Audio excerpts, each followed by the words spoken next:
Salam kanalımızın izləyiciləri. Bugün Abşeron rayon Masazır qəsəbəsində tam yaşayışlı hündür bir ərazidə yerləşən gözəl evimiz satışa çıxıb təqdim edək sizlərə. Mənim kommunikasiyalar üzrləri kanalizasiya mərkəzidir. Bütün kommunallar qoşulub. Evin yerləşdiyi ərazi çox gözəl bir ərazidədir. Bütün yaşa obyektlər yaxın bir ərazidir. Təxminən 10-11 daş 200 üzərində iş olunub. Bırak kontrol için nezarda tutulur.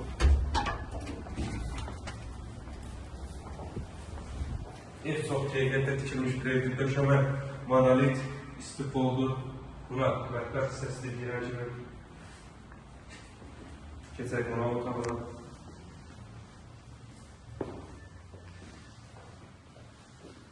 Şu ayakta da genç bloklarda penceresi söylediğine bakır.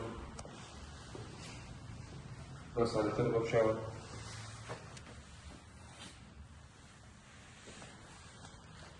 Yatak odalarından biri.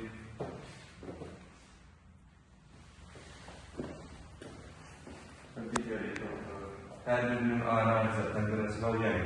Karnı çok aldı.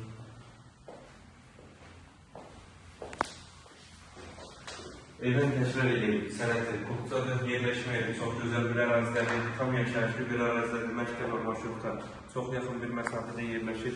Qiymət 65 bin manata təklif olunur. İnşallah real alıcılara indirim olunacaq. Sağ olun, kanalımıza dəstək olmayı unutmayın ki, belə gözəl ev və mənzillər sizinlə qarşınıza çıxsın.